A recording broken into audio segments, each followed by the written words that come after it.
ये उनका षड्यंत्र का हिस्सा होता है कि ऐसी भीड़ हिंसा पर उतारू हो जाए, इसके लिए वो बराबर बहाने ढूंढते हैं। यानी कोई भी इंसान इतना हार्टलेस हो सकता है, जिसे हम अमानुष कहते हैं, ऐसा हो सकता है, इस पर किसी का विश्वास नहीं होगा। ये हिंसक माध्यम से ये बदलाव होना भारत जैसे देश के लिए हितकारक नहीं है, लोकतंत्र के लिए तो बिल्कुल ही हितकारक नहीं है। जब उपोषण पूरी तरह से अनसक्सेस हो रहा है, ऐसी स्थिति पैदा हुई, तो फिर राहुल ने आना चाहिए, राहुल ने समर्थन देना चाहिए, राहुल ने आना चाहिए, राहुल ने समर्थन देना चाहिए। तब स्वतंत्र मीडिया होने के कारण में इंदिरा गांधी के खिलाफ काफी मीडिया ने अपना आवाज उठाया था। लेकिन अभी वातावरण बदल रहा है, अभी बच्चे मैदान में उतर रहे हैं। क्या लगता है, लोगों का गुस्सा मीडिया पर नहीं निकलेगा? निकलेगा, आज भी निकलता है ना। कि मनोदशा हमको बताती है कि वो शंभुक वध की समर्थक है, इसलिए उनको ये भीम, जय भीम सहन नहीं हो रहा है। भाई, एक शूद्र आदमी का आप क्या नाम ले रहे हो, उनका जय जयकार कर रहे हो। राम को कायम रखने वाली लड़ाई है, संविधान को फिर से एस्टेब्लिश करने वाली लड़ाई है। इसीलिए तो कह पॉलिटिकल पार्टी मतलब मालूम है, आज भारत में वो पार्टी का मतलब पॉलिटिकल पार्टी होती है। नमस्कार, मैं विकास झाड़े। पिछले 2 दिनों से हम पूरे देश का लक्ष्य दिल्ली के जंतर मंतर की ओर है। हम देख रहे हैं कि पुलिस युवाओं को डंडे से मार रही है और भगा रही है। ये विषय क्या था? पिछले 27-28 जून से सोनम वांगचुक जी आमरण उपोषण पर बैठे हैं। कॉकरोच जनता पार्टी युवाओं के साथ। यह आंदोलन क्यों था? आंदोलन इसलिए था कि मोदी सरकार में कुछ सालों से नीट एग्जाम हो या अन्य कई एग्जाम्स के पेपर फोड़े जा रहे हैं। युवाओं का, विद्यार्थियों का आरोप है कि हम 2-2 साल मेहनत करके, तैयारी करके हम जब एग्जाम को जाते हैं तो उसके पहले ही पेपर लीक हो जाते हैं, और इसकी जिम्मेदारी शिक्षा मंत्री ने लेनी चाहिए। शिक्षा मंत्री केंद्र के धर्मेंद्र प्रधान जी हैं। पूरे देश में एल्गार है कि हम आवाज उठाएंगे, एग्जाम सही होने चाहिए, सबको न्याय मिलना चाहिए, हम जो मेहनत कर रहे हैं उसका फल अच्छा निकलना चाहिए। इसलिए पूरे देश के युवा हर मेट्रो सिटी में, हर बड़े बड़े शहरों में, हर तालुका के शहरों में इकट्ठा आ रहे हैं, और उन्होंने सिर्फ छोटी सी मांग की है। छोटी सी ऐसी लगती है अपने को, लेकिन उसके पीछे बहुत बड़ा ऐसा आयाम है कि नहीं, उसको गंभीरता से अगर लिया तो बहुत बड़ा विषय ये है। लेकिन एक सरकार के लिए बहुत छोटी सी है। सबका कहना यह था कि आप परीक्षा सही ढंग से लीजिए, पेपर मत फोड़िए, हमारे जिंदगी के साथ, हमारे भविष्य के साथ आप खिलवाड़ मत कीजिए। यह उनका सबका कहना है, यह आक्रोश है उनका। लेकिन सरकार सुनने को तैयार नहीं। कॉकरोच जनता पार्टी के जो प्रमुख है अभिजीत दिपके जी, मराठी युवा है। उन्होंने शुरुआत में जो सरन्यायाधीश जो है, चीफ जस्टिस ऑफ इंडिया, उन्होंने सब बच्चों को, युवाओं को कॉकरोच कहा था। जो सवाल पूछते हैं कॉकरोच है, और उस विडंबन के साथ ये कॉकरोच जनता पार्टी तैयार हुई और उसका एक सैलाब बन गया देखते देखते।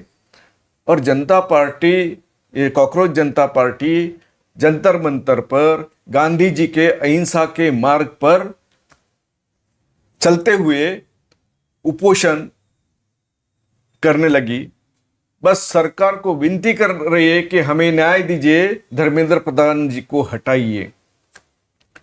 लगातार 20 दिन होने के बाद भी जो आमरण उपोषण पर बैठे थे सोनम वांगचुक जी, जो पर्यावरणविद है, शिक्षा तज्ञ है, वो बहुत बड़ी व्यक्ति है। जब उनकी तबीयत बिल्कुल ऐसा लग रहा था कि वो 2-4 दिन के बाद बचेंगे या नहीं बचेंगे, पूरे फिल्म इंडस्ट्री से इधर उधर से जो कभी बोलते नहीं थे अभी लोग बोलने लगे हैं, रास्ते पे आ रहे हैं। ऐसे वक्त हम सबको, पूरे देशवासियों को अपेक्षा थी कि मोदी जी अब तो कुछ करेंगे, लेकिन वैसा नहीं हुआ। उनको जबरन पकड़ा गया। जैसे एक आधी लाश पकड़ते हैं वैसे पकड़ के सफेद कपड़े में उनको लपेट कर अस्पताल में लेके चले गए। और दीपके जी के साथ क्या हुआ, उनके चेहरे पे कालिक पोती गई, स्याही फेंकी गई। और बाद में एक एक युवक को जो खदेड़ना शुरू किया, मारपीट शुरू हुई। ये मोदी की असलियत, मोदी सरकार की असलियत हमें देखी है। ये मैं जब यहां पे बात कर रहा हूं तो हमें हमारे समाज के ऐसे लोगों से बात करनी चाहिए कि इसका परिणाम क्या हो सकता है। हमें ये भी उनको पूछना चाहिए कि भविष्य कैसा रहेगा। जो बच्चे रास्ते पर आए हैं, आंदोलन कर रहे हैं, गांधी जी के मार्ग पर चलना चाहते हैं, उनको अलग तरीके से अगर वो आप खदेड़ रहे हो, उनकी निर्वसना कर रहे हो, उनके मन में आप ऐसे ज्वाला भड़का रहे हो, अगर कल ये युवा हाथ में कुछ ऐसे लेते हैं तो कैसा क्या हो सकता है इस देश का। मेरे साथ अखिल भारतीय अंधश्रद्धा निर्मूलन समिति के संस्थापक और वो ज्येष्ठ सामाजिक कार्यकर्ता प्राध्यापक श्याम मानव सर है। ये कई दिनों से इस विषय पर चिंतन कर रहे हैं, अभ्यास कर रहे हैं। कई विषय उन्होंने ऐसे ढंग से रखे हैं जो हमेशा जो गलत रखे जाते हैं, किसानों के आंदोलन से लेकर अब तक उन्होंने अपनी राय रखी है। उन्होंने उनका चिंतन किया है और चिंता भी व्यक्त की है। सर, मैं आपसे जानना चाहता हूं, ये 2 दिनों से 3 दिनों से सरकार का जो रवैया रहा है, सोनम वांगचुक जी को उठाकर लेके गए हैं, उनके ऊपर जबरदस्ती की गई है और बच्चों को मारा पीटा जा रहा है, इसके बारे में आप क्या राय रखते हैं, क्या सोच रखते हैं? इस देश की जनता आपसे सुनना चाहेगी। विकास जी, हम पहले भी इस विषय पर बात कर चुके हैं, लेकिन मराठी में हमने बात की थी, हिंदी में पहली बार इस विषय पर बात कर रहे हैं। मैंने पहले भी कहा था कि ये जो आंदोलन कर रहे हैं लोग, उनको एक व्यापक आंदोलन का अनुभव नहीं है। हमेशा आंदोलन करते वक्त किस शत्रु के साथ में हमें भिड़ना है, उसके अनुसार हमारी व्यूह रचना हमें तैयार करनी पड़ती है, उसके अनुसार हमें कदम उठाने पड़ते हैं। ये जो हमें युवकों का आक्रोश दिख रहा है, तरुणाई इतने बड़े संख्या में दिल्ली में इकट्ठा हुई हैं, इस सब के पीछे केवल परीक्षा के पेपर लीक होते हैं ये कारण नहीं। आज पूरे भारत के युवाओं के दिल में बहुत असंतोष है। आज की जो परिस्थिति हमारे सामने है, वो परिस्थिति उनके जीवन के लिए बहुत ही कठिन है। एक तरफ नौकरियां उपलब्ध नहीं, दूसरी तरफ कल जाकर कोई नौकरियां उपलब्ध होगी इस ढंग का वातावरण नहीं। जिस ढंग से हमारी अर्थव्यवस्था चल रही है उसमें उनके लिए कोई आगे चांसेस मिलेंगे ऐसी स्थिति नहीं है। सरकारी नौकरियां करीबन खत्म की गई है। जो प्राइवेट नौकरियां है उसका रूपांतरण कॉन्ट्रैक्ट में यानी कॉन्ट्रैक्ट बेसिस पर किया गया है। यानी इन शॉर्ट अब कोई भी बंधुआ मजदूर के अलावा कुछ बचा नहीं है इस देश में। नई नौकरियां उत्पन्न हो इस ढंग की अर्थव्यवस्था नहीं है। ये सब चीजें उनके समझ में आए ना आए, लेकिन उसके दृश्य परिणाम वो भुगत रहे हैं। इसलिए अभिजीत दीपके जैसा एक लड़का अमेरिका में बैठकर हमारे सीजेआई ने एक वाक्य कहा, कॉकरोच जनता पार्टी। हालांकि उन्होंने विद्यार्थियों को कॉकरोच कहा, जो लोग इन चीजों को सरकार को विरोध करते हैं उनको कॉकरोच कहा। उसका आधार लेकर उन्होंने कॉकरोच जनता पार्टी डिक्लेयर की और उसको बहुत बड़े पैमाने पर भारतीय युवकों ने प्रतिसाद दिया। 2 करोड़ से ज्यादा लोगों ने अपनी प्रतिक्रिया उसमें व्यक्त की। फिर उन्होंने कॉकरोच जनता पार्टी का ऐलान किया, उसमें भी काफी लाखों लोग शरीक हुए। इसलिए उनको लगा कि बहुत बड़े पैमाने पर युवकों के मन में जो असंतोष है उसके लिए हमने कुछ कदम उठाने चाहिए। लेकिन अनुभव की कमी के कारण उन्होंने अमेरिका से डिक्लेयर किया कि मैं अमुक दिन आऊंगा दिल्ली में, और दिल्ली में आने के बाद में हम पुलिस स्टेशन में परमिशन लेंगे, परमिशन लेने के बाद में ये आंदोलन शुरू होगा। और धर्मेंद्र प्रधान जो पेपर लीक के लिए जिम्मेदार है, शिक्षा मंत्री है, उनको रेजिग्नेशन देना पड़ेगा। अब ये जो उनका कदम था ये बहुत ही, सच माने में देखा जाए तो आंदोलनकारी किसी का कदम नहीं हो सकता, इस ढंग का कदम था। एक इमेच्योर कदम था जिसे आंदोलन का बिल्कुल ही अनुभव नहीं, आंदोलन कैसे हैंडल करना चाहिए इसकी जानकारी नहीं। अपने आप को वो समझ रहे हैं कि सही में 2 करोड़ लोग मेरे साथ में खड़े हैं, ऐसे समझ के साथ में वे आए। आने के बाद में सरकार ने बहुत अच्छे ढंग से उनको पंक्चर कर दिया। जाकर उनका खुद पुलिस ने स्वागत किया। दिल्ली के एरोड्रम पर ही उनको परमिशन दे दी गई ताकि पूरे भारत के लोगों में उनके बारे में एक अविश्वास पैदा हो कि ये बीजेपी प्रणीत आंदोलन है। और उसमें सरकार काफी हद तक सक्सेस हुई। सोनम वांगचुक इनकी जो प्रतिष्ठा है उस कारण इस आंदोलन को थोड़ा नया आयाम मिला। वे उसमें शरीक हुए और फिर 2-3 जगह ये प्रयास होने के बाद में आखिरी में दिल्ली में अनशन के लिए सोनम वांगचुक बैठे और आमरण उपोषण उन्होंने डिक्लेयर किया। उसके साथ में अभिजीत दीपके और उनके साथ में बाकी कॉकरोच पार्टी के लोग भी जुड़ गए। इसमें लेफ्ट के स्टूडेंट ऑर्गेनाइजेशन भी बड़े पैमाने पर शामिल हो गए।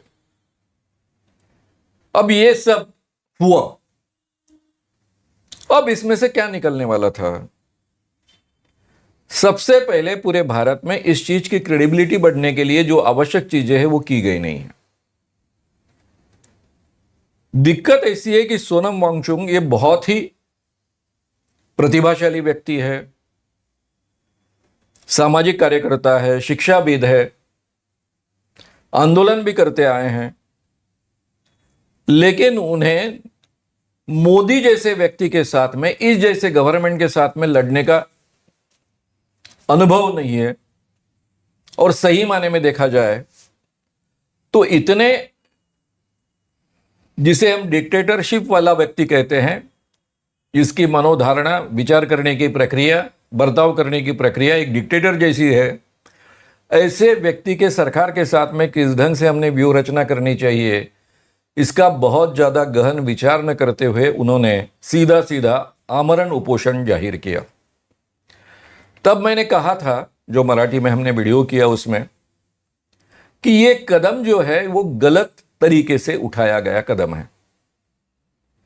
आमरण उपोषण का मतलब सीधा सीधा होता है, इस जैसी सरकार हो जिस सरकार ने 13 माह तक किसानों का, दुनिया का सबसे बड़ा आंदोलन, 1 लाख किसान 13 माह तक बैठे रहे दिल्ली के आसपास में, उसकी तरफ ध्यान तक नहीं दिया, ऐसा अनुभव हमारे हाथ में होने के बावजूद उन्होंने ये कदम उठाया। तभी मैंने कहा था कि सरकार इनके आगे झुकेगी नहीं। ना धर्मेंद्र प्रधान का रेसिग्नेशन होगा, ना सरकार झुकेगी। सरकार इसको खत्म कैसे करे यही प्रयास करेगी, और उन्होंने वही किया। सोनम वांगचुक अगर मर जाते हैं तो सरकार का कुछ बिगड़ता नहीं, लेकिन वो जानते हैं कि यह आंदोलन में आमरण उपोषण करते वक्त अगर उनकी मृत्यु हो जाती है तो उसके बहुत बुरे परिणाम पूरे देश भर में होंगे, लोग और ज्यादा जागरूक हो गए। इसलिए उन्होंने जो 20 तारीख तय की गई थी संसद पर मोर्चा ले जाने की, धावा बोलने की, उस तारीख के पहले रात में ही उनको उठा लिया, मेडिकल के बहाने उठा लिया, ताकि उनकी जान बचाने के लिए हमने उठाया है, ऐसा लोगों के सामने प्रदर्शित किया। पोज किया। मुझे लगता है सरकार ने ये जो कदम उठाया वो उनके मजबूरी में उठाया हुआ कदम है, कम से कम इस क्षति पहुंचे इसलिए उठाया गया कदम है। लेकिन इसका एक अच्छा परिणाम ऐसा हुआ कि पूरे देश में जो लोग इसके खिलाफ बोलना चाहते थे, इसके खिलाफ खड़ा होना चाहते थे, जिनके मन में असंतोष है, ऐसे चाहे युवा पीढ़ी के लोग हो, चाहे अलग पीढ़ी के लोग हो, बुजुर्ग लोग हो, वो सभी लोग सामने आना शुरू हो गए। यानी सरकार ने ये जो कदम उठाया उस कारण और जागरूकता बढ़ गई, बड़े पैमाने पर इस आंदोलन को समर्थन मिलने लग गया। हालांकि इस आंदोलन की व्यूहरचना इस ढंग से होनी चाहिए थी कि राहुल गांधी जैसे इस क्षेत्र में पहले से काम कर रहे हुए व्यक्ति जो पेपर लीक के खिलाफ जगह जगह आंदोलन करवा रहे हैं, उनके युवक कांग्रेस के माध्यम से और एनएसयूआई के माध्यम से उनके साथ में कोलैबोरेशन करना चाहिए था, उनको विश्वास में लेना चाहिए था, तो इस आंदोलन को एक ठोस आधार प्राप्त होता। अभी क्या हो गया है कि जिन लोगों के मन में असंतोष है वो सब लोग दिल्ली में इकट्ठा हो रहे हैं, उसमें वेल ऑर्गेनाइज कोई सिस्टम नहीं है, और इस कारण इस आंदोलन का परिणाम जो होना था वो होने ही वाला था, हिंसा होने वाली थी। क्योंकि सरकार सुनियोजित तरीके से, यह उनका षड्यंत्र का हिस्सा होता है कि ऐसी भीड़ हिंसा पर उतारू हो जाए, इसके लिए वो बराबर बहाने ढूंढते हैं। अगर अपने आप हिंसा के लिए ये भीड़ मजबूर नहीं होती या फिर उनमें से कुछ लोग हिंसा नहीं करते हैं, तो इस ढंग से कुछ षड्यंत्र निर्माण करते हैं कि जिस कारण लोगों को लगे कि इन लोगों ने हिंसा की है, या फिर पुलिस को और सैन्य बल को यह बहाना मिल जाए कि लोगों ने हिंसा की इसलिए हमने उनके ऊपर शस्त्र उठाए या फिर लाठीचार्ज किया, और हम देख रहे हैं कि आज कल लाठीचार्ज हुआ। यह होने ही वाला था। ये सरकार इसी ढंग से बर्ताव कर सकती है। मैं हमेशा कहता हूं कि जब भी हम कोई आंदोलन करते हैं, जब लड़ाई करते हैं, हर आंदोलन एक लड़ाई होती है, युद्ध होता है, तो उसमें हमें हमेशा हमारे एनिमी, शत्रु की विशेषताएं, उसके बलस्थान और उसकी कमियां, इसकी अच्छी ढंग से जानकारी होनी चाहिए। इन सब चीजों का इस आंदोलन में उपयोग नहीं किया गया। इस आंदोलन की यह सबसे बड़ी कमजोरी थी। लेकिन इसके बावजूद अभी जो सरकार ने कदम उठाए वो उठाने ही वाले थे इस ढंग के कदम। अब इसमें सही में युवकों ने पत्थर फेंके हैं, नहीं फेंके हैं, उस कारण लाठीचार्ज हुआ है, या फिर लाठीचार्ज करने के लिए बहाना चाहिए इसलिए सरकार ने यह पत्थर फेंकने की व्यवस्था की गई है, इसके बारे में काफी बहस हो सकती है। लेकिन आउटकम यह हो गया कि बड़े पैमाने पर लाठीचार्ज हुआ। लोगों के, खासकर युवकों के दिल में दहशत पैदा हो, यह प्रयास हमेशा पुलिस करती है, वो बहुत ही कड़ाई से अभी किया गया। अब इसका परिणाम क्या होने वाला है? इसके परिणाम दो तरीके से हो सकते हैं। इस कारण पूरे देश में आग लग सकती है, भीड़ हिंसक हो सकती है, और हिंसक भीड़ होने के कारण सरकार के हाथ में और बड़ा शस्त्र उपयोग करने का बहाना प्राप्त हो जाता है। अभी उन्होंने केवल पुलिस का उपयोग किया, एसआरपी का उपयोग किया, इसके बाद में वो सीधा सैन्य बल का उपयोग करेंगे और लोगों को गोलियों से भुनेंगे। ये सरकार में जो लोग ऊपर में बैठे हैं, चाहे मोदी हो चाहे शाह हो, इन लोगों के पास में इंसान का दिल नहीं है। बायोलॉजिकल दिल होगा लेकिन भावनात्मक दिल नहीं है। हम ये देख चुके हैं। वो इतने सत्ता पिपासु है कि उसके लिए वो कुछ भी कर गुजरेंगे। और उन्होंने जो कुछ 12 साल में जिस ढंग से शासन चलाया है भारत का, जिस ढंग से भ्रष्टाचार किया है, उस आधार पर वो किसी भी हालत में सत्ता गवा नहीं सकते हैं। इसलिए चाहे बाय हुक और बाय क्रुक वो किसी भी तरीके से सत्ता में कायम रहना चाहते हैं। आज वो अगर धर्मेंद्र प्रधान का इस्तीफा मंजूर करेंगे तो कल मोदी का इस्तीफा मांगा जाएगा। मोदी का इस्तीफा मंजूर करना तो संभव है ही नहीं, क्योंकि सरकार को इस्तीफा देना ही नहीं है। मोदी का इस्तीफा इसका मतलब सरकार का इस्तीफा हो गया। क्योंकि वो प्रधानमंत्री है। ये तो होने वाली चीज नहीं है। वो चाहे वो करेंगे, लाखों लोगों को मार डालेंगे, लेकिन रेसिग्नेशन नहीं देंगे। ये सबसे पहले हमने समझ लेना चाहिए। हम ऐसे दुश्मन के साथ में लड़ाई कर रहे हैं कि जो हिटलर जैसा है या फिर हिटलर से भी एक कदम आगे का व्यक्ति है, उनके साथ में ये लड़ाई है। ये हमने समझ लेना चाहिए। आपने जो अभी बताया पूरा विस्तार से कि ये आंदोलन जो है एक सरकार के विरोध में जो होने शुरू है, तो आपने चित्र ऐसा रखा है कि शत्रु के साथ लड़ते हुए जो योजनाएं होनी चाहिए वो नहीं हो पाई। तो जहां तक मैं समझ रहा हूं कि ये देश की सरकार हमारी सरकार होती है और शायद आप उनको शत्रु या दुश्मन समझ रहे हैं, ऐसा मैं सोचने लगा हूं। तो उसका आपको यानी अगर आप सोचते हो कि मोदी सरकार ये दुश्मन ही है, तो फिर बात ही ये हो रही है कि नहीं, आप तो मोदी जो कर रहे हैं। और एक बात आपने कही थी कि वो बायोलॉजिकल उनके पास दिमाग की जो बात की आपने, दिल की बात की है। उन्होंने तो खुद को बताया था कि मैं नॉन बायोलॉजिकल हूं। तो इसमें कुछ तो ऐसा विचित्र सा ऐसा लग रहा है कि आप जैसे कई लोग और आप भी कि नहीं, ये सरकार की रणनीति ही गलत हो रही है और पूरे देश के विरोध में, युवाओं के विरोध में ये सब जा रहे हैं। दूसरी बात यह है कि अभी जब राहुल गांधी की बात आती है तो राहुल गांधी अभी तक नहीं थे इस आंदोलन में। सभी लोग जा रहे थे, विपक्ष के सभी पार्टियां मिल रही थी, लेकिन आज राहुल गांधी ये कह रहे हैं कि हमें प्रधान का नहीं, प्रधानमंत्री का इस्तीफा चाहिए। तो आप इस बारे में क्या सोचते हैं कि राहुल गांधी ये जो मॉब बना है पूरा देश में जो चल रहा है, जंतर मंतर और दिल्ली को घेरा जा रहा है, इसका फायदा नहीं ले रहे राहुल गांधी? और राहुल गांधी इतने दिन तो गायब थे, उसके बारे में उनके बारे में टीका भी की गई, टिप्पणी भी की गई कि वो नहीं आ रहे हैं। और अचानक वो ऐसा बोल रहे हैं कि हम प्रधान का नहीं, प्रधानमंत्री का इस्तीफा चाहिए।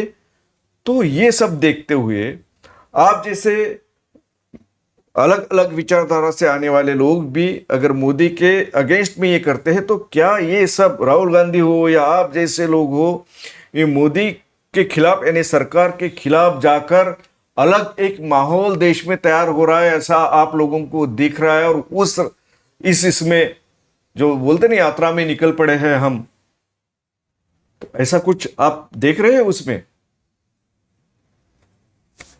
जी, आपके सवाल के दो हिस्सा है। एक हिस्सा है इसमें राहुल गांधी जी का शरीक होना। क्या राहुल गांधी जो वातावरण देश में बन रहा है उसका फायदा उठाने के लिए इसमें शरीक हो रहे हैं? और दूसरा सवाल है कि मोदी सरकार को दुश्मन समझना। देखिए, मैं हूं या कोई भी व्यक्ति हो जो सामाजिक क्षेत्र में काम करता है और अपने देश के बारे में सोचता है, वो किसी व्यक्ति को दुश्मन नहीं मानता है। यानी कम से कम भारत में पैदा हुआ, भारत में रहने वाले किसी व्यक्ति को तो दुश्मन नहीं मानता है। मैंने दुश्मन ये शब्द का उपयोग इसलिए किया था कि व्यूह रचना रखते वक्त हमें उस ढंग से सोचना होता है कि किसके साथ हम युद्ध कर रहे हैं आंदोलन करते समय। तो जिसके साथ हम युद्ध कर रहे हैं, जिसको आप मित्र कहो, दुश्मन कहो, कुछ भी कहो, उनके बलस्थान हमको समझ लेने चाहिए, उनका नेचर हमें समझ लेना चाहिए और उनके वीक पॉइंट्स भी हमने समझ लेना चाहिए। हम मोदी जी का शासन भारत में गए 12 सालों से देख रहे हैं। वो आंदोलन को किस ढंग से टैकल करते हैं ये हम 12 सालों से देख रहे हैं। मैंने पहले भी उल्लेख किया कि दुनिया का सबसे बड़ा आंदोलन 13 माह तक 1 लाख किसान दिल्ली के इर्द गिर्द बैठे हैं, 600-700 उसमें मारे गए हैं। इसके बावजूद मोदी पर उसका कोई परिणाम नहीं हुआ, उन्होंने कोई प्रतिसाद नहीं दिया। यानी कोई भी इंसान इतना हार्टलेस हो सकता है, जिसे हम अमानुष कहते हैं, ऐसा हो सकता है, इस पर किसी का विश्वास नहीं होगा।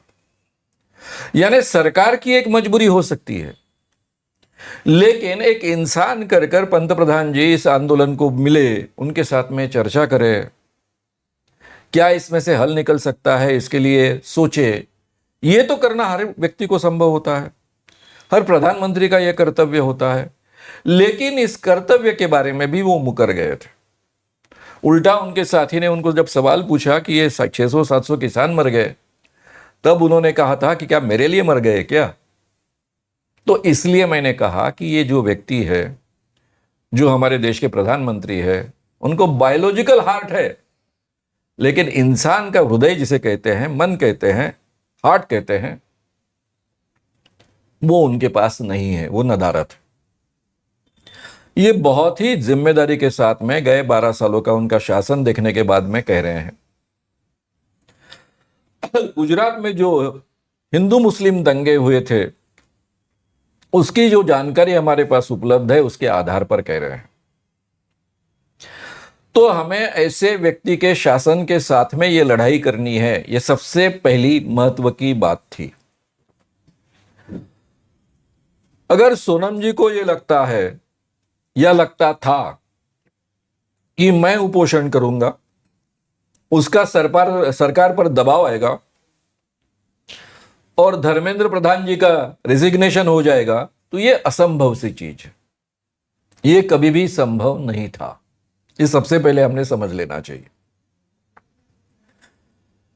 यानी अगर ये बात उनके समझ में आती तो वो कभी भी आमरण उपोषण की बात नहीं करते, क्योंकि उनके मरने से तो कोई सवाल छूटने वाला नहीं है। इसके पहले भी गंगा के लिए जो उपोषण कर रहे थे, उनको मरने दिया इस सरकार ने। इसलिए इस सरकार के लिए एक आधा व्यक्ति मर जाना ये कोई बड़ी बात नहीं होती है।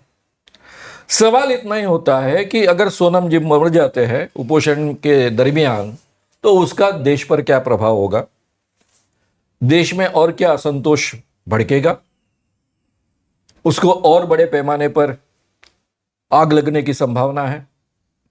बस इसी बारे में सरकार सोचेगी और उसके आधार पर कदम उठाएगी।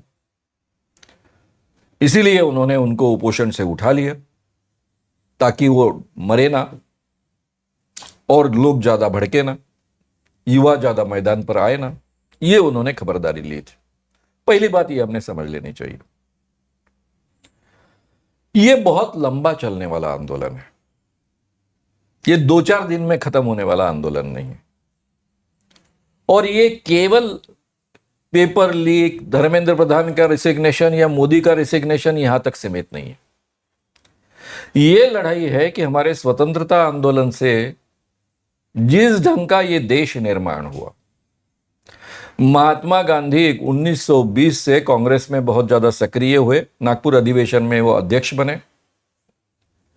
तब से लेकर जो आंदोलन चलता रहा, जो दिशा थी इंसान को इंसान समझना, जिस देश ने कभी इंसान को, सामान्य इंसान को इंसान समझा ही नहीं, उनको शूद्र कर कर ही ट्रीट किया, उस देश में इंसान को इंसान समझना और इंसान को हर अधिकार प्राप्त होना जो इंसान को मिलना चाहिए, उस दिशा में यह स्वतंत्रता आंदोलन इस विचारधारा के साथ चलता आया। उसी में से महात्मा गांधी, पंडित जवाहरलाल नेहरू, डॉक्टर बाबा साहेब आम्बेडकर, इन सब महान व्यक्तियों के प्रयास से हमें इस ढंग की कॉन्स्टिट्यूशन प्राप्त हुई, जिसमें हमें ये 4 मूल्य प्राप्त हुए: equality, liberty, fraternity and justice. ये जो देश इस कॉन्स्टिट्यूशन के जरिए, कॉन्स्टिट्यूशन के आधार पर, कॉन्स्टिट्यूशन ने जो हमारे सामने उद्देश्य रखे हैं, उसके पूर्ति के लिए काम कर रहा था। 2014 में ये सरकार आने के बाद में इसने अपनी दिशा बदल दी है। ये शेठजी भट्टजी का राज्य निर्माण करने की दिशा में चल पड़े हैं। पहले जनसंघ नाम का ये पक्ष था, वो हमने जो जनता पार्टी क्रिएट की इमरजेंसी के बाद में, उस जनता पार्टी में शामिल हुआ था। उसके पहले से हम जनसंघ को हमेशा शेठजी भट्टजी की पार्टी, शेठजी भट्टजी का राज्य लाने का स्वप्न देखने वाली पार्टी, ऐसा ही बोलते थे। हमें बीच में संदेह होने लगा था कि एक जमाने में हम इनको शेट्टी भट्टी वाली पार्टी बोलते थे, ये सही है नहीं है। लेकिन 2014 के बाद में अभी तक के 2026 तक उन्होंने जो कदम उठाए अर्थव्यवस्था के क्षेत्र में, एजुकेशन के क्षेत्र में, बाकी पूरे देश को जिस ढंग से चलाया है, उनकी पूरी की पूरी दिशा जिसको हम क्रोनी कैपिटलिज्म कहते हैं, उस दिशा में चलने वाली, यानी शेठजी भट्टी के राज्य को लाने की दिशा में चलने वाली ये पार्टी है, ये सिद्ध हो चुका है। ये क्लियर कट दिख रहा है। अब केवल भट्टी की व्याख्या बदल चुकी है, इतना ही थोड़ा सा फर्क आया है। तो इस सरकार के साथ में हमको लड़ाई करनी है। ये लड़ाई केवल यहां तक सीमित नहीं है कि पेपर लीक हो रहे हैं, धर्मेंद्र प्रधान जी या फिर मोदी जी, इनका रिसिग्नेशन यहां तक सीमित नहीं है। ये सीधा सीधा कैपिटलिज्म वर्सेस हमारी कॉन्स्टिट्यूशन ने हमें जो मूल्य दिए, इंसान को इंसान कर अधिकार दिया, उसके बीच की ये फाइट। ये इंसान को इंसान दिया, इंसान समझकर जो अधिकार दिए, उनके ऊपर जो जिम्मेदारी डाली है, हमको एक लोकतांत्रिक अधिकार प्राप्त हुआ है, वो उसके खिलाफ पूरी तरह से 100% एक कैपिटलिज्म तैयार हो, मुट्ठी भर सेठों के हाथ में पूरे देश की अर्थव्यवस्था आ जाए, गरीब दिन ब दिन गरीब बनता है तो उसकी चिंता नहीं है। इस ढंग की एक शासन व्यवस्था अभी निर्माण की गई है और उस दिशा में ये सरकार चल रही है, उसके साथ की ये फाइट। और ये इतनी बड़ी फाइट है कि जिसको संभालना सोनम वांगचुक जैसे या फिर अभिजीत दीपके जैसे लोगों के शायद सपने में भी नहीं है। उनकी विचारधारा इतनी क्लियर नहीं है, कोई इन बातों को समझे। इन बातों को समझने का सामर्थ्य रखने वाला भारत में जो कुछ लोग जिसे पहचानते हैं, जानते हैं, जिनके पीछे खड़ा होना पसंद करेंगे, ऐसा एक ही व्यक्ति है जिसका नाम है राहुल गांधी। राहुल गांधी को बहुत अच्छे ढंग से यह समझ में आता है ये सरकार किस ढंग से है। हालांकि कोई भी आंदोलन जो होता है वो किस लिए होता है? आंदोलन के जरिए लोगों का मानस बने, लोगों में विचार परिवर्तन हो, लोगों के सामने समस्याओं के कारण जो प्रश्न पैदा होते हैं उनके जवाब मिले। ये सब समस्याएं, इसके लिए जिम्मेदार ये सरकार है, इसलिए सरकार को बदलना चाहिए, ये बात लोगों तक पहुंचे और फिर लोग अपने मतदान का प्रयोग कर कर, अपने वोट का प्रयोग कर कर, उस शस्त्र का उपयोग कर कर सरकार को बदले। ये प्रक्रिया ही आज की सरकार ने पूरी तरह से बंद कर दी है। आंदोलन होता है लोगों का आवाज। ये आवाज किस लिए होता है? प्राथमिक स्तर पर होता है कि सरकार सुने और वो आवाज सुनकर लोगों को तसल्ली दे, उनके प्रॉब्लम्स को सॉल्व करे। पूरी तरह से प्रॉब्लम्स को सॉल्व नहीं कर सकते तो पार्शियली सॉल्व करे और उनको तसल्ली दे। ये प्रक्रिया तो इस सरकार ने कब से बंद कर दी है। दूसरा, हमारे साथ में, हमारे हाथ में जो लोकतांत्रिक नागरिक इस देश के हैं, जो इस देश से प्रेम करते हैं, ये हमारा शांततापूर्ण देश इसी ढंग से चले ऐसा मानते हैं और इस देश की लोकशाही तरीके से प्रगति हो ऐसा मानते हैं, हर व्यक्ति को न्याय मिले ऐसा मानते हैं। उन सबको लगता है कि इस देश में जो परिवर्तन होना चाहिए वो परिवर्तन मत के माध्यम से, वोट के माध्यम से होना चाहिए, ताकि एक शांत परिवर्तन हो, अहिंसक परिवर्तन हो। और ये आज तक होता आया है। इंदिरा गांधी जैसी सशक्त पंतप्रधान शायद ही कोई थी, खास कर पूरे दुनिया में उन्होंने पहली बार ऐसा सिद्ध किया अपने आप को कि 90,000 से ज्यादा सैनिक उनके सामने, यानी सरकार, भारतीय सैन्य के सामने सरेंडर करते दुनिया के इतिहास में पहले कभी नहीं हो चुका था। एक पूरे देश के 2 टुकड़े कर डाले उन्होंने, बांग्लादेश की निर्मित कर डाली। इतना बड़ा काम करने वाली इंदिरा गांधी, इतनी लोकप्रिय इंदिरा गांधी, जब उन्हें इमरजेंसी लाती है तो उसके खिलाफ इसी देश में बहुत बड़ा आंदोलन हुआ, उसमें हम खड़े रहे और इंदिरा गांधी को इसी वोट के माध्यम से हमने बदला। जब जो लोग बदल कर आए वो ठीक ढंग से सरकार नहीं चला पाए तो फिर इंदिरा गांधी जी आ गए, लेकिन अभी बदली हुई इंदिरा गांधी जी थी। वो फिर से इमरजेंसी लाने की हिम्मत नहीं करने वाली इंदिरा गांधी थी। तो ये हमने किया है पहले, भारत के जनता ने, भारतीय जनता ने। वो गुंजाइश अभी पूरी तरह से खत्म की गई है, ये सबसे पहले हमने समझ लेना चाहिए। हम इस सरकार को वोट के माध्यम से नहीं बदल सकते।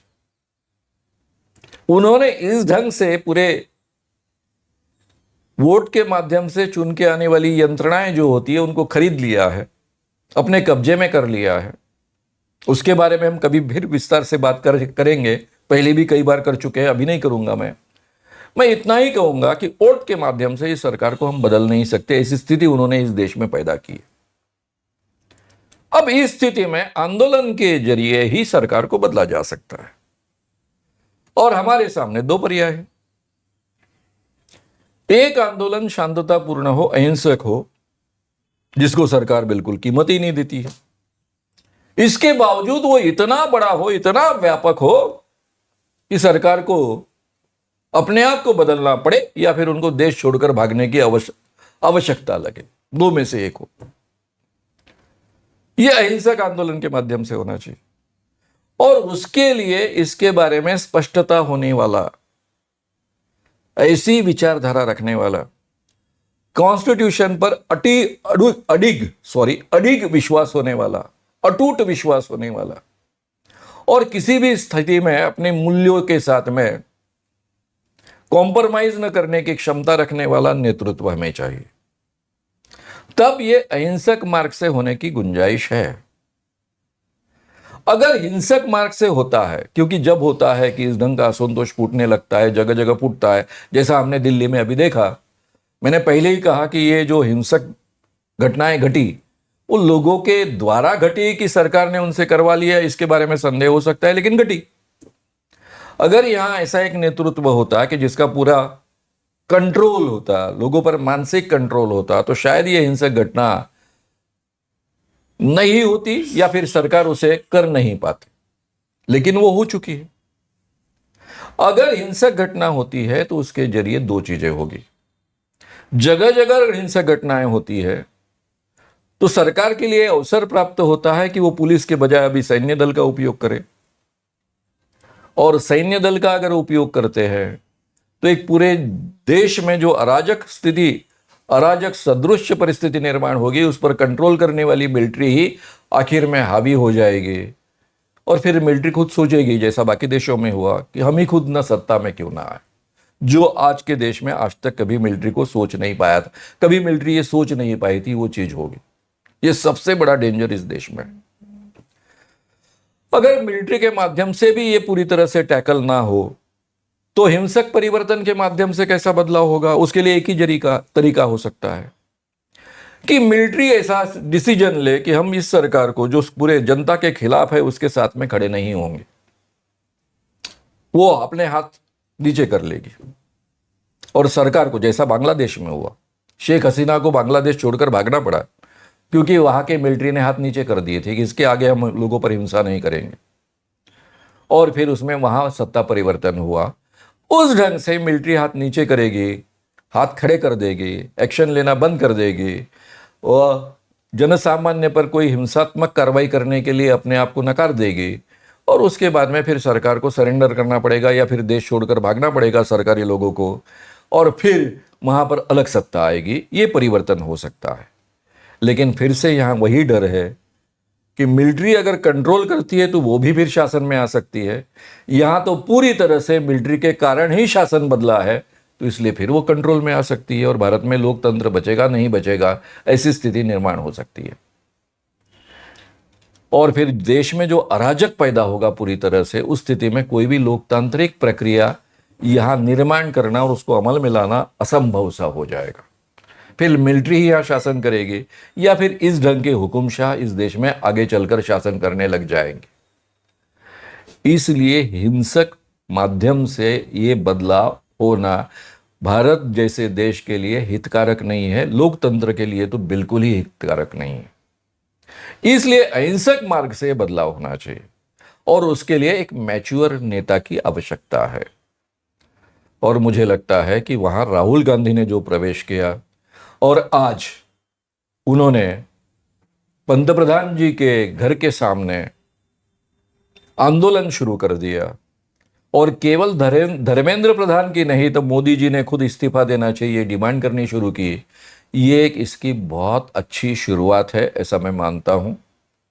ये घटना घटित होने के पहले मेरे मन में बहुत संदेह थे ये आंदोलन से पूरे देश में हिंसा भड़केगी और जहां जहां हिंसा हिंसा होगी और पूरी तरह से आंदोलन उस कारण बिखर जाएगा, जो एक अच्छी चीज होने की गुंजाइश है वो खत्म हो जाएगी।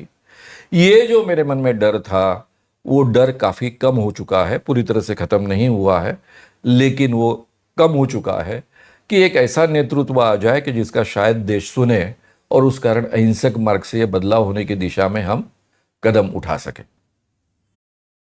पिछले 12-13 साल से सर हम देख रहे हैं राहुल गांधी का जो एक कद होना चाहिए था। कांग्रेस के लोग भी मानते हैं कि ये राहुल गांधी कुछ काम का नहीं है। वो खुद ही, जैसे भाजपा के लोगों ने उनको पप्पू बना दिया था, तो कांग्रेस के लोग भी बोलते थे नहीं, ये हमारा नेता पप्पू ही है।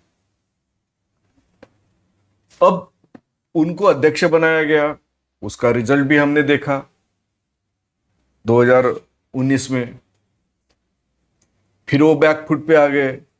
कांग्रेस के कई नेता छोड़ छोड़ कर चले गए अलग अलग पार्टी में। हाँ, भारत जोड़ो यात्रा उन्होंने निकाली कन्याकुमारी से कश्मीर तक।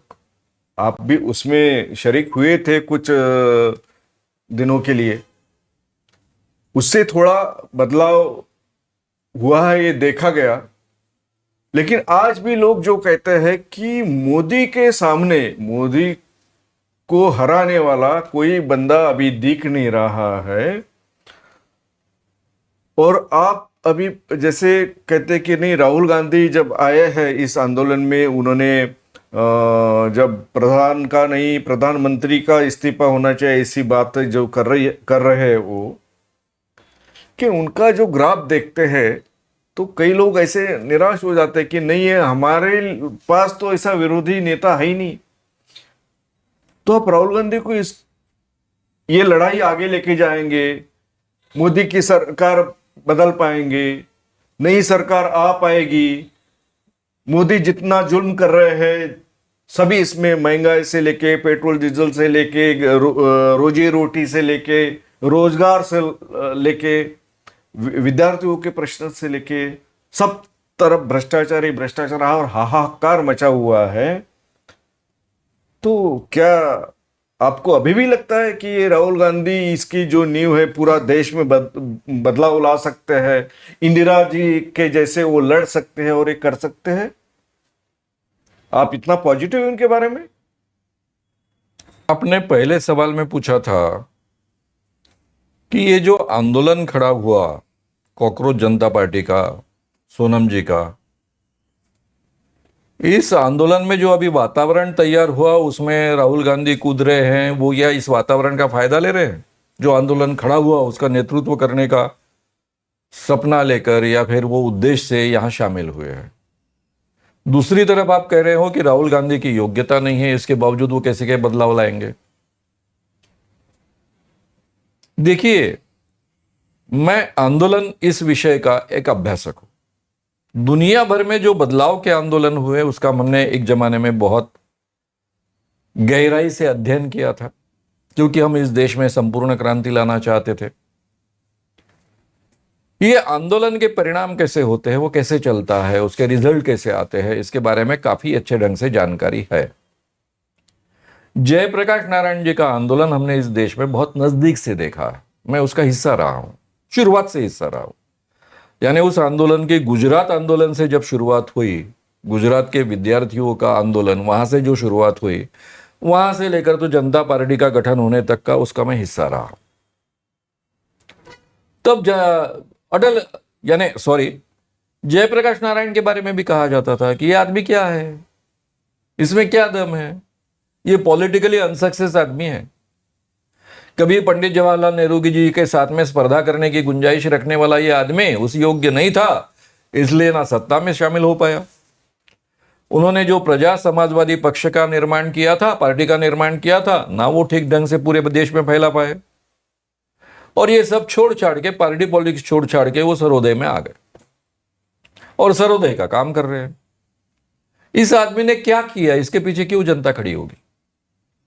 मैंने जयप्रकाश नारायण का पहला भाषण सुना था, उसमें 500 लोग नहीं थे। और बाद में उनके 74 में, 75 में खासकर इमरजेंसी लगने के पहले कुछ दिनों तक जो उनके व्याख्यान हुए, 5-5 लाख 4-4 लाख लोग इकट्ठा होते आंखों से मैंने देखा। तो लोग कैसे एक व्यक्ति के पीछे खड़े होते हैं, क्यों खड़े होते हैं, उसके लिए 2-3 चीजों की आवश्यकता होती। पहली चीज उस व्यक्ति की प्रामाणिकता। दूसरी चीज, सोनम जी के पीछे लोग क्यों खड़े हुए, क्यों उनको समर्थन दे रहे। शायद दीपिका को इतना समर्थन कभी नहीं मिलता जितना सोनम जी को मिला। उसका कारण उनकी क्रेडिबिलिटी है। वो व्यक्ति प्रामाणिक है, वो व्यक्ति प्रामाणिक होना चाहिए, उसकी ये क्रेडिबिलिटी होनी चाहिए, विश्वसनीयता होनी चाहिए। उस व्यक्ति के अंदर सत्ता का मोह नहीं है, यह भी लोगों को लगना चाहिए। ये 2 आवश्यकताएं प्राथमिक होती है।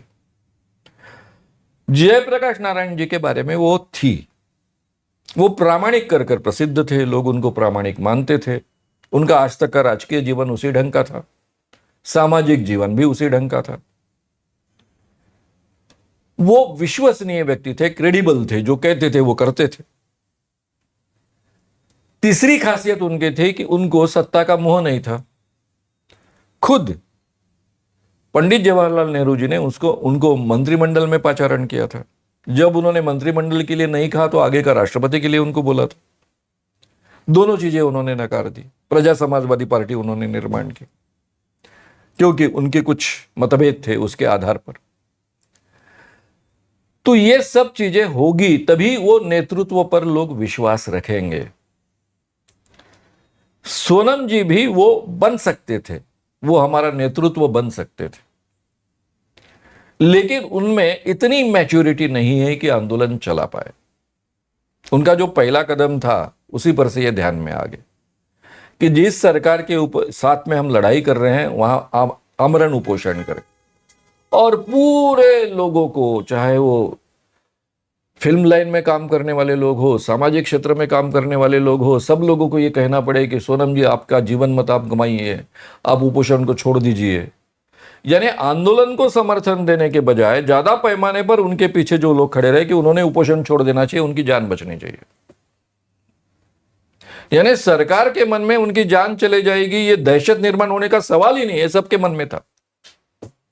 यानी सब क्लियर थे इसके बारे में और फिर साथ में इस आंदोलन को सपोर्ट करते थे। ये हमने समझ लेना चाहिए। हालांकि होना क्या चाहिए कि इस आदमी की जान जाएगी, इस दहशत में सरकार झुक जाएगी, लेकिन वो होने की गुंजाइश किसी ने व्यक्त नहीं की। उल्टा सोनम जी आप छोड़ दीजिए, आपका जीवन ज्यादा महत्व का है, आप उपोषण छोड़ दीजिए, ऐसा कहते थे। ऐसे इमेच्योर तरीके से ये आंदोलन नहीं बड़ा होने वाला, चलने वाला। ये छोटा आंदोलन नहीं है, शायद कई सालों तक चलने वाली ये चीज। ये पहली बात हमने समझ लेनी चाहिए। इसलिए ऐसी व्यक्ति हमारे सामने चाहिए कि जो मोदी जी को बहुत अच्छे ढंग से समझता है, उनके कार्यकलापों को बहुत अच्छे ढंग से समझता है, आज उन्होंने क्या क्या कब्जे में लिया है ये बहुत अच्छे ढंग से जानकारी रखता है, प्रामाणिक भी हो, इतना ही नहीं तो उसकी क्रेडिबिलिटी भी हो और सत्ता का मोह भी ना हो। ये तीनों चीजें तो राहुल जी ने सिद्ध की है। उनकी विश्वसनीयता, उनकी प्रामाणिकता और तीसरी बात सत्ता का मोह न होना। वो होता तो मनमोहन सिंह के सेकंड टर्म में ही वो प्रधानमंत्री इस देश के बन जाते। खुद मनमोहन सिंह जी ने कहा है, राहुल जी जिस दिन बनना चाहेंगे उस दिन मैं अपना खुद का रिसिग्नेशन दूंगा, राहुल जी बनेंगे। ये स्थिति थी। अब रहा मेरे लिए चौथा सवाल बहुत ज्यादा महत्व का है और चौथी आवश्यकता बहुत महत्व की। वो यानी वहां ऐसा व्यक्ति आना चाहिए कि जिसके दिमाग में यह स्पष्ट होना चाहिए कि हमारी जो कॉन्स्टिट्यूशन है उन्हें हमें एस्टेब्लिश करना है, दिन ब दिन उसको एस्टेब्लिश करते जाना है। ये देश उसी कॉन्स्टिट्यूशन के आधार पर चलना है। उसके जो 4 मूल्य है वो भारत में पूरी तरह से अच्छे ढंग से प्रस्थापित होने हैं। ये क्लैरिटी बहुत अच्छे ढंग से, शायद नेहरू जी के बाद में इतने अच्छे ढंग से राहुल जी के मन में क्लियर है। वो उसके बारे में आग्रही भी है और इसलिए हमारे सामने आज कोई दूसरा व्यक्ति नहीं। यानी 2 प्रकार के व्यक्ति चाहिए ना, कि उनमें ये गुण भी चाहिए जो आंदोलन को इस ढंग से नेतृत्व कर सके और जिनके पीछे पब्लिक खड़ी हो सके, पब्लिक उन्हें पहचानती हो। कल मैं जाकर खड़ा होऊंगा तो नहीं होगा ना, शायद ये चारों गुण मुझ में भी हो, लेकिन मैं खड़ा होऊंगा तो मेरे पीछे इतनी बड़ी पब्लिक खड़ी नहीं होगी कभी। तो इसलिए जिसके पीछे पब्लिक खड़ी हो सकती है ऐसा भी व्यक्ति चाहिए, और उसमें ये चार गुण भी चाहिए। तब जाकर इस देश में अगर आंदोलन परिवर्तन का हुआ, उसमें से परिवर्तन हुआ, तो कुछ अच्छा हमें प्राप्त होगा। जैसा हमारा स्वतंत्रता आंदोलन हुआ, उसके बाद में इस ढंग का बर्ताव हुआ, बदलाव हुआ कि हमें हमारी कॉन्स्टिट्यूशन मिली, और कॉन्स्टिट्यूशन के आधार पर इतने सालों तक देश चलता रहा। तो इस ढंग की घटना घटनी चाहिए। इसलिए मेरे सामने आज राहुल गांधी के अलावा दूसरा कोई नाम नहीं है इन सब कसौटी पर जो टिके और खरा उतरे। अब रहा सवाल, सही माने में इन लोगों ने शुरुआत से राहुल गांधी को विश्वास में लेना चाहिए था, लेकिन इनके दिमाग में क्या था मुझे पता नहीं है। राहुल गांधी एक पॉलिटिकल व्यक्ति है, इसलिए शायद वो नहीं लेना चाहते, ये भी संभव है। राहुल गांधी अगर आ जाएंगे तो सब क्रेडिट वो ले जाएंगे, हमारा क्रेडिट नहीं बचेगा, ये भी सवाल होगा। या फिर राहुल गांधी पार्टी के होने के कारण लोग विश्वास नहीं रखेंगे, इसलिए नॉन पॉलिटिकल व्यक्ति चाहिए, तो हमने कॉकरोच पार्टी नाम रखा है। पार्टी नाम क्यों रखा, जरूरत नहीं था। कॉकरोच आंदोलन बोलते, कॉकरोच संगठन बोलते, कुछ और बोलते, पार्टी का मतलब तो एक ही होता है, पॉलिटिकल पार्टी। हमें जो ज्ञात मतलब मालूम है आज भारत में, वो पार्टी का मतलब पॉलिटिकल पार्टी होती। तो इसका मतलब ऐसा है कि उसके पीछे के कारण क्या थे हम पता नहीं है, लेकिन शुरुआत के स्टेज से राहुल गांधी को विश्वास में लेना चाहिए था ये आंदोलन खड़ा करते वक्त। वो तो उन्होंने लिया नहीं। लेकिन जब उपोषण पूरी तरह से अनसक्सेस हो रहा है, ऐसी स्थिति पैदा हुई, तो फिर राहुल ने आना चाहिए, राहुल ने समर्थन देना चाहिए, राहुल ने आना चाहिए, राहुल ने समर्थन देना चाहिए। और बाकी हम जैसे पत्रकार भी चिल्ला रहे हैं कि राहुल को जाना चाहिए, राहुल का ये काम है। अरे भाई, वो जगह जगह आंदोलन पहले से कर रहा है, बड़े पैमाने पर कर रहा है, आपसे बड़ा आंदोलन कर रहा है, गांव गांव वो आंदोलन हो रहे हैं, उनके युवक कांग्रेस के और एनएसयूआई के नेतृत्व में आंदोलन हो रहे हैं।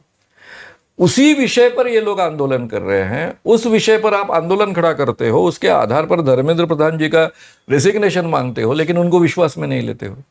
यानी इसका मतलब आपको राहुल गांधी से अलग रहकर आंदोलन करना।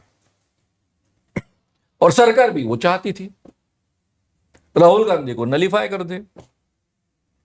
वो सोनम वांगचुक को नहीं डरती, दीपके को नहीं डरती, वो डरती है केवल राहुल गांधी को, जो भी थोड़ी बहुत डरती होगी तो, अगर डरती होगी तो। इसलिए उनके लिए बहुत फायदे की बात थी, इसलिए उन्होंने सोनम वांगचुक जी का आंदोलन बढ़ने दिए। अब जब वो एक हद से ज्यादा बढ़ेगा तो उसका नुकसान होगा, तब एक्शन लेना शुरू कर दिए। ये तरीका है उनका।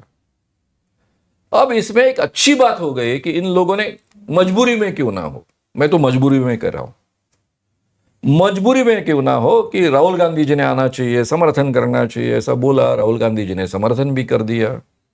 बाहर से समर्थन करना एक बात होती है, उसको कोई ज्यादा मतलब नहीं होता है, लेकिन अभी वो सक्रिय समर्थन में उतरे हैं, ये बहुत अच्छी बात है। इस कारण शायद इस आंदोलन को एक विधायक, अहिंसक दिशा मिल सके, और उस दिशा में यह आंदोलन जाए और उसमें से परिवर्तन हो।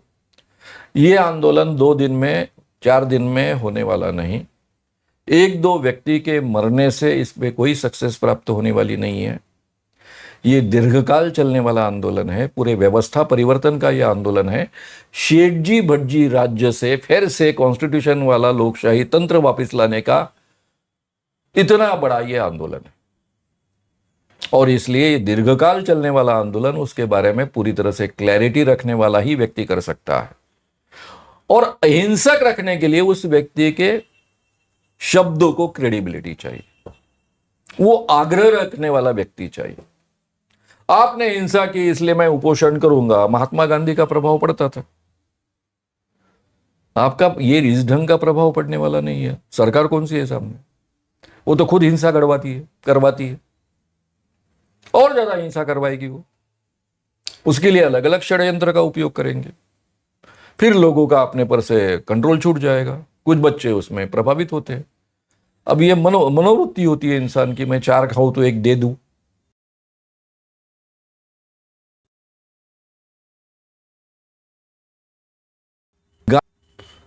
गांधी जी ने सिखाया था, आप केवल खाइए, दीजिए मत, निर्भय होकर खड़े रहिए, डट कर खड़े रहिए।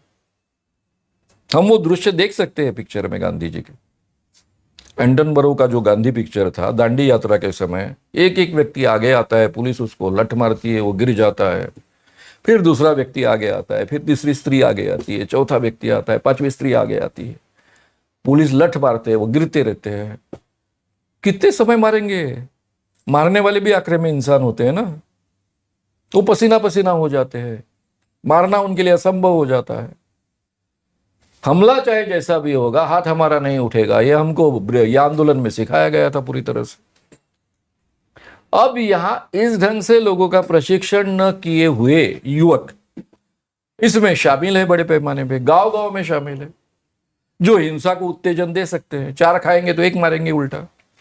अरे आप एक क्या, एक छोटा सा पत्थर भी ढेला मार दो तो हो गया ना, सरकार के लिए उतना काफी है आपको पूरी तरह से खदेड़ कर खत्म करने के लिए। तो इसलिए ये जो ट्रेनिंग होना होता है आंदोलनकारियों का, ये दीर्घकालीन प्रक्रिया है। और अभी ये दीर्घकालीन प्रक्रिया शायद अगर सब लोगों ने नेतृत्व स्वीकार किया राहुल का, तो संभव होगा, क्योंकि उनके बारे में, उसके बारे में वो बहुत आग्रही है कि अहिंसक तरीके से ही आंदोलन होना चाहिए, क्योंकि उनको भी इसकी ठीक ढंग से कल्पना है। अगर हिंसक होगा तो इस देश में लोकतंत्र बचेगा नहीं, मिलिट्री का राज आएगा या फिर किसी डिक्टेटर का राज आ जाएगा। ये जानकारी उनको भी बहुत अच्छे ढंग से। तो ये अहिंसा का आग्रह रखने वाला, लेकिन ये सभी व्यूह रचनाओं के बारे में अच्छी जानकारी रखने वाला व्यक्ति आंदोलन का नेतृत्व कर सकता है। मुझे ये क्षमता और किसी में दिखती नहीं, इतनी बड़ी कोई किसी और की इमेज नहीं है, इसलिए मुझे आज तो भी एकमात्र ये आशा का किरण दिख रहा है। हो सकता है अगर राहुल गांधी जी फेल हो गए, फिर भारत है, हम हैं, फिर इसके बर्बादी को दुनिया में कोई नहीं बचा सकता। फिर या तो ये शेट्टी भट्टी का राज होकर रहेगा पूरी तरह से, फिर से हर इंसान जैसे पहले इस देश में शूद्र जो मोर देन 90% थे, वो वेठबिगार थे, बंधुआ मजदूर थे, हिंदी में उसको बंधुआ मजदूर कहते हैं। फिर से इस देश में ये 90% लोग या 80% लोग, शायद 20% का तबका ऊपर का छोड़ दीजिए, 80% लोग बंधुआ मजदूर बनेंगे। उस दिशा में हम ऑलरेडी कदम डाल रहे हैं, हमारे कदम उस दिशा में निकल चुके हैं। किसी को कोई सुरक्षितता जीवन में नहीं होगी, कोई सुरक्षा नहीं होगी, हर व्यक्ति की नौकरी कॉन्ट्रैक्ट बेसिस होगी। आज दे रहे अच्छे पगार आईटी में, कल जाकर ये आईटी वाले सभी बच्चे, अभी देखिए सीधी सी बात है, आईटी में अच्छे पगार अभी मिल रहे हैं, लेकिन जब कल 10, 15, 20 तरुण उपलब्ध है जो 10,000 में और 20,000 में काम करने वाले मिल जाएंगे, तो आईटी को क्यों 1-1.5 लाख रुपए पगार देंगे? वहां भी बंधुआ मजदूरी आ जाएगी, जैसे आज सरकारी नौकरी में आ चुकी है। सरकार में कई लोग शरीक है जिनके पगार है 15,000 रुपए महीना और काम कर रहे हो सरकार के लिए। शिक्षकों की वही स्थिति है, 30,000 रुपए पगार बाहर का प्रदेश देता है, यहां तो कई जगह उनको 15-20 हजार ही मिलते हैं। ऐसे में कौन अपने फैमिली चला पाएगा, ठीक ढंग से जी पाएगा? तो इसलिए इस देश में अगर बंधुआ मजदूर नहीं बनने हैं, शेट्टी भट्टी का राज्य नहीं रहना है, फिर से लोकतंत्र एस्टेब्लिश होना है, फिर से हमारी कॉन्स्टिट्यूशन एस्टेब्लिश होनी है, तो ये एकमात्र आशा की किरण मुझे दिखती है कि इस आंदोलन का नेतृत्व धीरे धीरे राहुल के हाथ में आ जाए, वो उसको अच्छे ढंग से दिशा दे, तो उसमें से कुछ तो भी निकल सकता है। लेकिन ये बहुत बड़े दिक्कत की बात है, क्योंकि हमारे जैसे सामाजिक क्षेत्र में काम करने वाले कुछ पत्रकार बहुत विद्वान होते हैं, वो इसमें भेद करने के लिए पूरी तरह से प्रयास करते रहते हैं। फिर जैसे बाकी लोगों ने उनको पप्पू ठहराया, उस ढंग से उनको पप्पू ठहराने का उनका आग्रह भी होता रहता है। आप कितना भी एक व्यक्ति को बड़ा करें, तो अन्ना हजारे जैसा क्या होता है आगे चलकर हमको पता है कि जिसमें क्षमता नहीं है, ऐसे व्यक्ति को हमने महात्मा गांधी बना दिया और उसके परिणाम आज भुगत रहे हैं। तो वैसा आगे नहीं होना चाहिए, ऐसा मुझे लगता है। इसलिए मेरा ये मानना है, क्या होगा मैं नहीं जानता, मैं केवल एक ही वाक्य कहूंगा, अगर राहुल गांधी सक्सेस नहीं होते तो इस देश को हिंसा से कोई भी नहीं बचा सकता। बच्चों का जो असंतोष है वो एक ना एक दिन हिंसक रूप में प्रकट होने वाला है। और उसमें बहुत कुछ जलकर खाक होने वाला है। उसको बचाने का एकमात्र तरीका है कि अहिंसक स्ट्रेटेजी के साथ में पूरे देश में व्यापक आंदोलन हो और उसमें से बदलाव। सर, आप अपेक्षा कर रहे हैं कि राहुल गांधी इस आंदोलन का नेतृत्व अगर सक्सेसफुली करते हैं, अगर वो उतर ही गए हैं और उनको यश आता है इसमें, तो इस देश का संविधान जो है वो मजबूत रह पाएगा। नहीं तो आपने जो शेठ जी भट्ट जी का राज्य कहा है वो आएगा और वो फिर जातिवाद की तरफ जाकर इस देश का संविधान पता नहीं क्या हो पाएगा।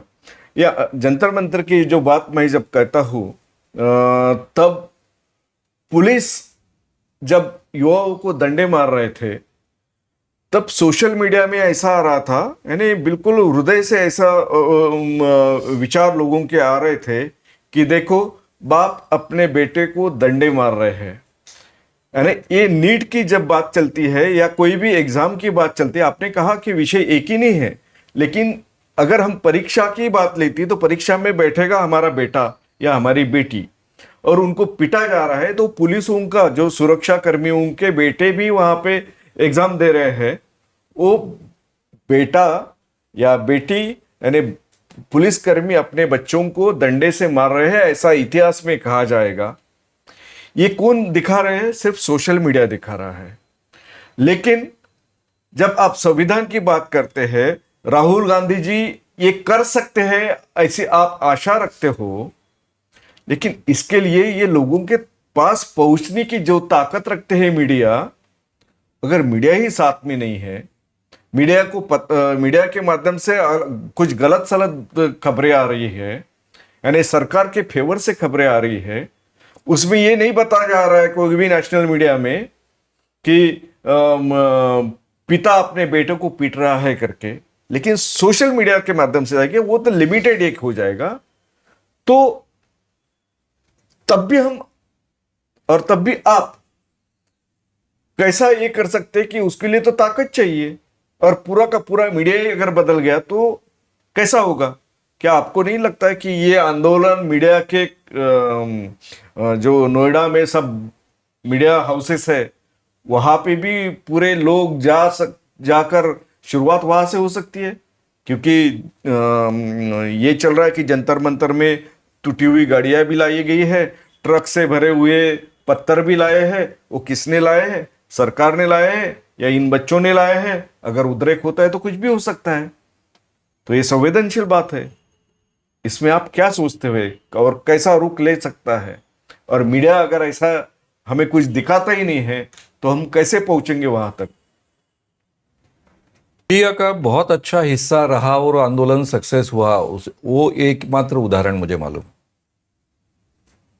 और वो है अन्ना हजारे का, जो मीडिया मेड आंदोलन था।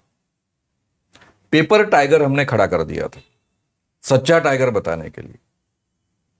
जिस आदमी की किसी भी अर्थ से योग्यता नहीं है उसको महात्मा गांधी बना दिया था। ये मीडिया प्रायोजित आंदोलन था और उसका नतीजा क्या निकला है हमने देश में देखा है।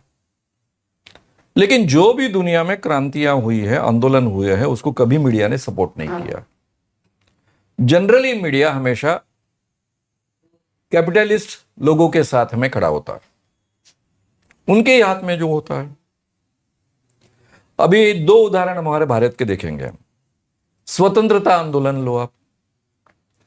स्वतंत्रता आंदोलन में जो मीडिया उपलब्ध था हमारे देश में वो पूरी तरह से अंग्रेजों के साथ में था।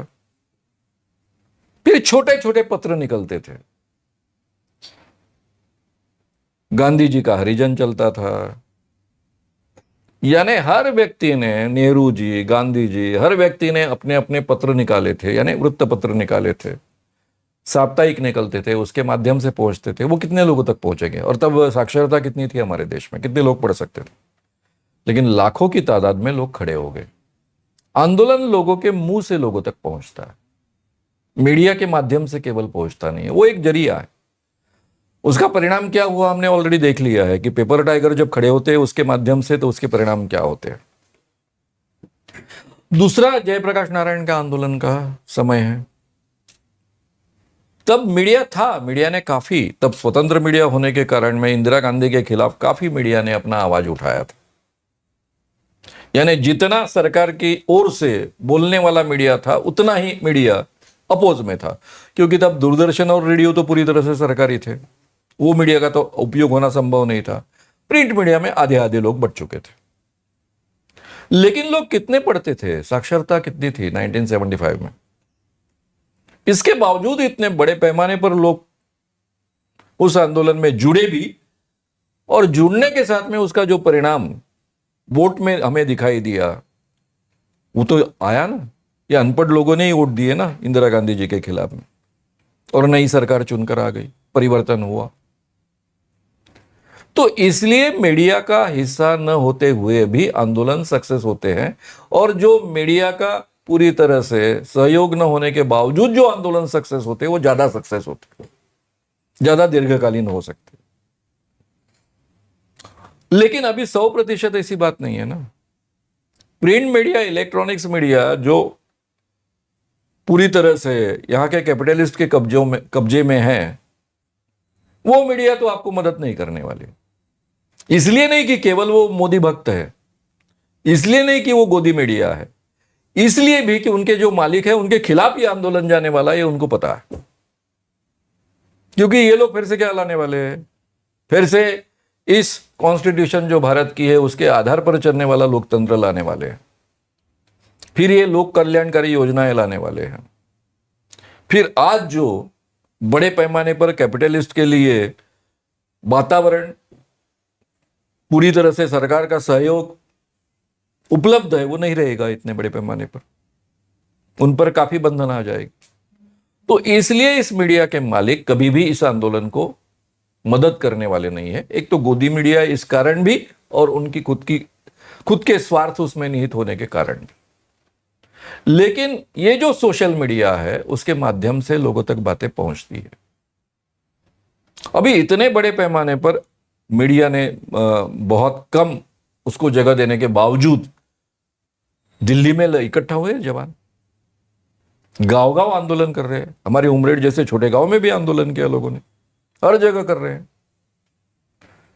तो ये सोशल मीडिया हो, चाहे मैंने पहले ही कहा कि मीडिया के माध्यम से जो बातें पहुंचती है, जैसा मेरे कॉकरोच पार्टी पर मेरा बिल्कुल विश्वास नहीं था, मैं जानता था कि ये टाइगर पार्टी है।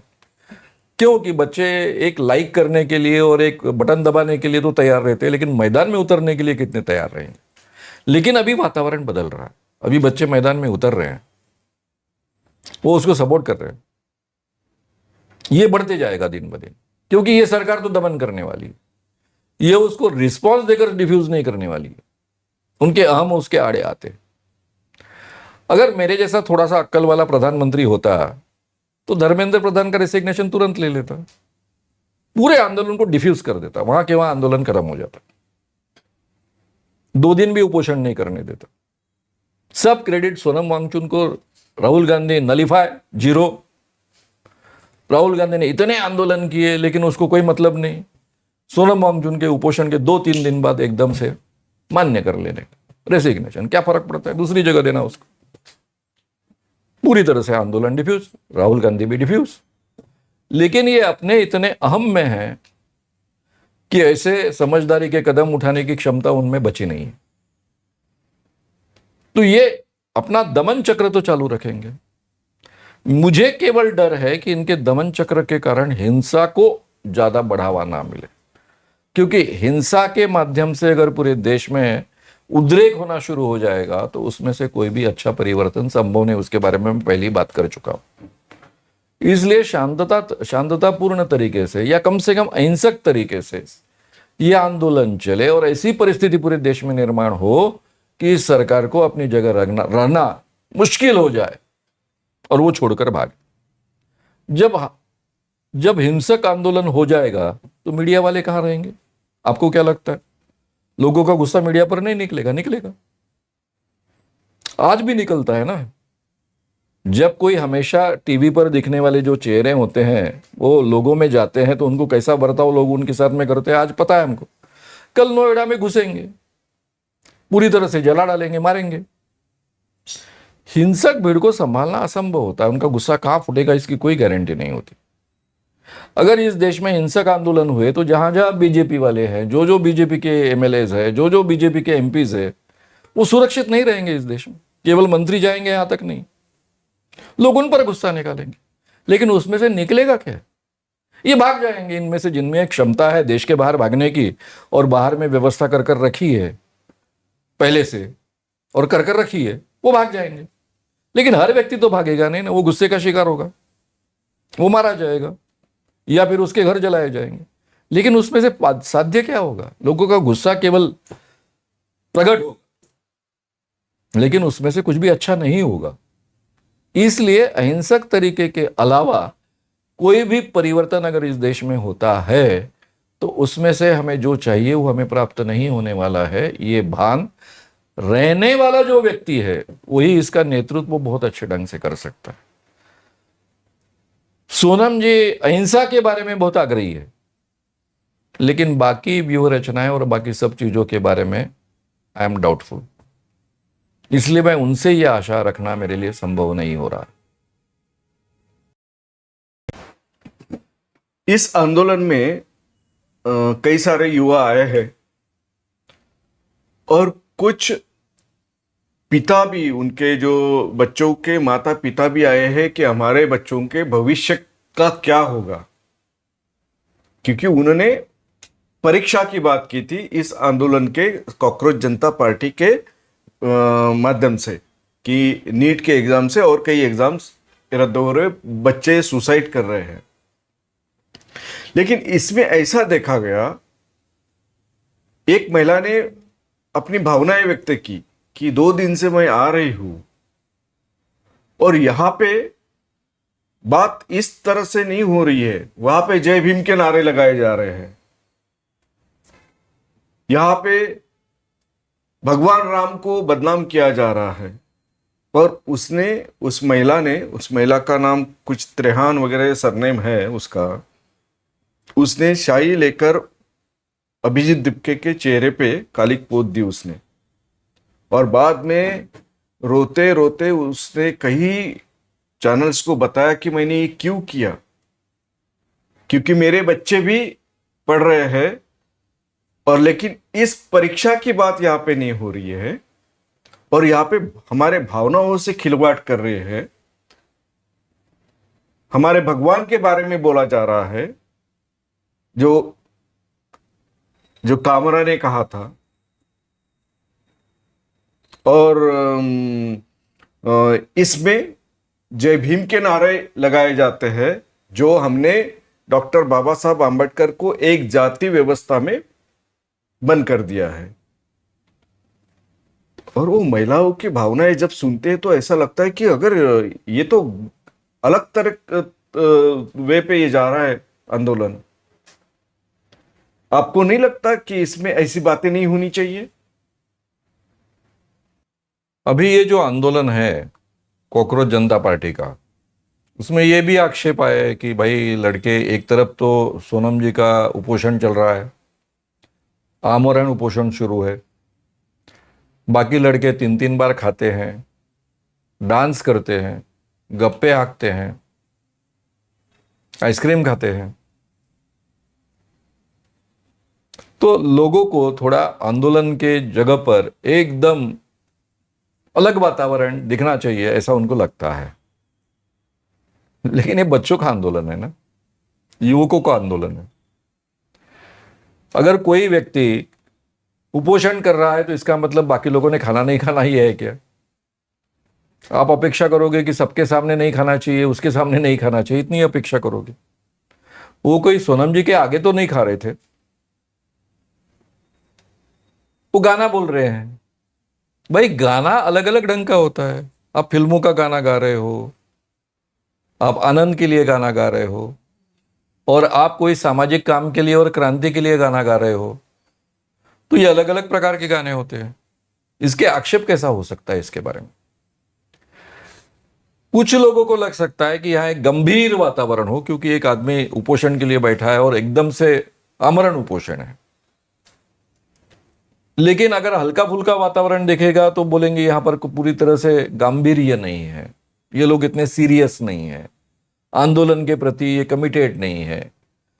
तो इसके बारे में थोड़ा युवकों ने दक्ष रहना चाहिए, यहां तक ठीक है, लेकिन इसके लिए इतना बड़ा आक्षेप खड़ी करने जैसी ये बात नहीं है, ऐसा मुझे लगता है। सबसे बड़ी दिक्कत जो है, त्रेहान जी मैडम जो बोली कि यहां भीम के नारे लग रहे थे, जय भीम के नारे लग रहे थे, अच्छा किया उन्होंने व्यक्त किया, ये उनकी मानसिकता सामने आ गई।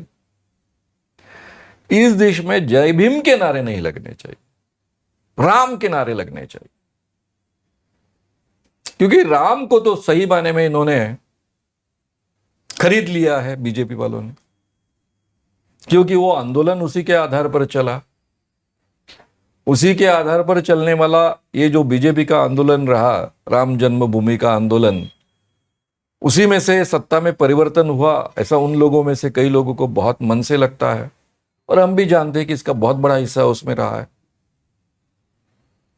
तो जो राम ने लोगों को इकट्ठा करने का काम किया था, पूरे भारत के लोगों को, भाई भारत में इतनी विविधताएं हैं, इतनी अलग अलग भाषाएं हैं, इतनी अलग अलग जातियां हैं, अलग अलग तरीके के बर्ताव करने के तरीके हैं, अलग अलग तरीके की रूढ़ी परंपराएं हैं, एक से दूसरे खिलाफ रूढ़ी परंपराएं।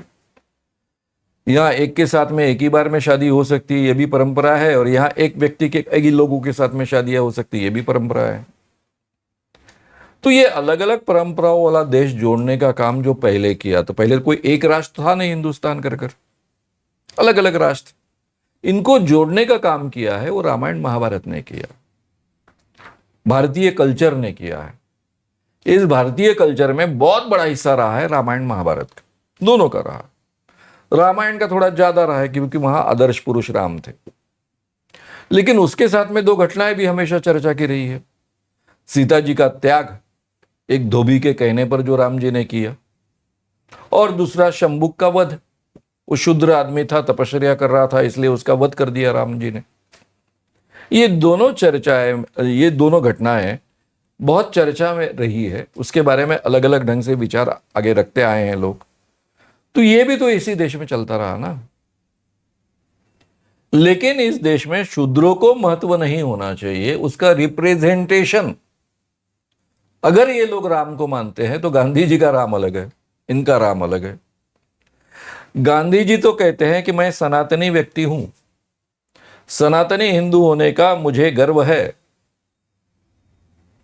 और आगे कहते हैं लेकिन मेरे धर्म में जो छुआछूत की प्रथा है वो बहुत बुरी प्रथा है, ये मानव जाति के लिए अहितकारक है। और फिर कहते हैं आगे चलकर कि जो सही सनातनी हिंदू है वो कभी भी इस प्रथा को, छुआछूत की प्रथा को मान नहीं सकता है। अगर वो मानता है तो ये सही माने में सही सनातनी हिंदू ही नहीं है।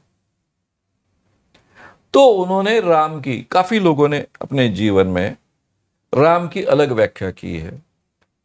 उन्होंने शंभुक वध को प्रमाण नहीं माना है, सीता के त्याग को प्रमाण नहीं माना है। अपने पत्नी के बारे में अगर कोई शंका व्यक्त करे तो राम जी जैसा सीता का त्याग करना चाहिए, अपने पत्नी का त्याग करना चाहिए, इस बात का किसी ने समर्थन नहीं किया है। और जो भी जागरूकता से इस देश में काम करता है, राम जी को मानता है, चाहे वो महात्मा गांधी हो, कोई भी हो, उन्होंने शंभुक वध का कभी समर्थन नहीं किया है। लेकिन त्रेहान जी की मनोदशा हमको बताती है कि वो शंभुक वध की समर्थक है, इसलिए उनको ये भीम, जय भीम सहन नहीं हो रहा है। भाई एक शूद्र आदमी का आप क्या नाम ले रहे हो, उनका जय जयकार कर रहे हो, राम जी का जय जयकार छोड़कर उनका जय जयकार कर रहे हो। वो आई थी परीक्षा देखने को, वहां राम जी का क्या संबंध है? परीक्षा के आंदोलन का और राम जी का क्या संबंध है? केवल कुणाल कामरा वहां गए और उन्होंने एक स्टेटमेंट दिया कि सीता के पति राम का नाम लेकर नीता का पति, नीता का पति अंबानी के लिए ये सब कुछ चल रहा है, मुकेश के लिए सब कुछ चल रहा है। ये एक वाक्य है, मुहावरा है। उनको कहना था कि राम जी का नाम लेकर यहां भांडवलदारी प्रवृत्ति को या फिर क्रोनी कैपिटलिज्म को समर्थन देने वाला संपूर्ण शासन चल रहा है।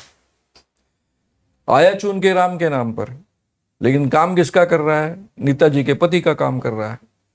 ये मुहावरा इस ढंग से इस बात को देखना चाहिए ना। इसमें राम जी का अपमान कैसा हुआ? सीता जी के पति बोलने के बाद में राम जी का अपमान हुआ? ये कैसा अपमान हो सकता है? सीता के पति तो राम थे ही ना। हम नारा भी लगाते हैं, नाम भी लेते हैं राम जी का, तो सीतावर राम का ही नाम लेते हैं ना। यानी परंपरा में सीता और राम को नाम लेकर जोड़कर रखने की सीतावर राम, ऐसा ही बोला जाता है ना। अगर ऐसा बोला जाता है तो सीता को वरने वाले राम, यानी उनके पति राम, उनका वरण करने वाले राम, तो इसमें कहां अपमान की बात आती है? हाँ, आपने जैसा हमारे महाराष्ट्र में शिवाजी महाराज के लिए तुमने एकेरी शब्द का उपयोग कैसे किया, राजे शिवाजी छत्रपति बोलिए। ये जितना, यानी जिनको शिवाजी के बारे में बहुत कम जानकारी होती है, शिवाजी के बारे में बहुत कम मालूमात होती है, उन लोगों का ये अभिमान और गर्व सब उपज होता है। अरे भाई, जिस शिवाजी राजा ने सबके लिए काम किया, गुर गरीब के यानी छोटे छोटे लोगों के लिए काम किया, अलग अलग जातियों के लिए काम किया, वहां शिवाजी राजे बोलो, आई जैसा उनको एकेरी नाम से पुकारो या आदरयुक्त संबोधन का उपयोग करो, उससे क्या फर्क पड़ता है? हमारी माँ को तो मेरी माता जी ऐसा तो नहीं बोलते, ए माँ तू क्या कर रही है ऐसा ही बोलते हैं ना। तो उसमें तो प्रेम व्यक्त होता है ना। तो ये प्रेम के खिलाफ वाले लोग, इनका प्रेम से कोई संबंध नहीं, इसलिए केवल वहां पर इस ढंग से बात करनी चाहिए ऐसा रखती है। लेकिन त्रेहान जी ने जो कहा उसमें से वो वर्चस्ववादी है, दलितों के और शूद्रों के खिलाफ है, ये उसकी मानसिकता है, स्पष्ट होता है। अब रहा सवाल कि ये जो था वो प्रायोजित था या उनकी स्वस्फूर्त प्रतिक्रिया थी, इसके बारे में डाउट हो सकता है। लेकिन स्वस्फूर्त प्रतिक्रिया होने के बावजूद, उनकी खुद की प्रतिक्रिया है ऐसा हम मानते हैं, इसके बावजूद जिस ढंग से उसको पूरे मीडिया ने उठाया और उसको लोगों के सामने प्रोजेक्ट किया, उसमें से मीडिया की मानसिकता दिखती है। मीडिया की विचारधारा तो पता ही है हमको। तो इसीलिए हम कह रहे हैं ना कि भाई ये लड़ाई जो है, ये शेठजी भट्टजी के राज्य के साथ में, शासन व्यवस्था के साथ में आज के संविधान को मानने वाली लड़ाई है, संविधान को कायम रखने वाली लड़ाई है, संविधान को फिर से एस्टेब्लिश करने वाली लड़ाई है। इसीलिए तो कह रहे हैं, संविधान में तो ये बैठता नहीं ना जय भीम के नारे के कारण हम अस्वस्थ हो जाए। उल्टा हमें अभिमान लगना चाहिए कि जिस आदमी ने संविधान में इतना बड़ा योगदान दिया, इतना अच्छा, पूरे दुनिया में सबसे बढ़िया संविधान हमको प्राप्त हुआ, जिसमें उनका बड़ा हिस्सा रहा है, उस आदमी का नाम लेकर जय भीम बोला जाता है, तो इसका बुरा क्यों लगना चाहिए? हमको गर्व लगना चाहिए। और हर स्त्री को तो गर्व लगना चाहिए ना। इस देश में तो स्त्री को कभी स्वतंत्रता थी नहीं। बोलते हैं कि वेदों के समय में स्वतंत्रता थी। भाई, वेदों का समय कब का? 2000 सालों की हम बात कर रहे हैं। 2000 सालों में तो कभी स्वतंत्रता थी नहीं। पहली बार हमें कॉन्स्टिट्यूशन के माध्यम से प्राप्त हुई है। इसलिए त्रेहान जी पढ़ी लिखी बन सकी है, उनके बच्चों को पढ़ा रही है। तो उन्होंने ध्यान में रखना चाहिए था ये कि उस व्यक्ति के नाम से ये नारे लग रहे हैं, और उसका गुस्सा वो प्रकट करती है, और जाहिर तरीके से प्रकट करती है, छुपाकर प्रकट नहीं करती। तो ये मानसिकता हमको पता चलती है, और इसी के यही मानसिकता के खिलाफ तो ये लड़ाई है।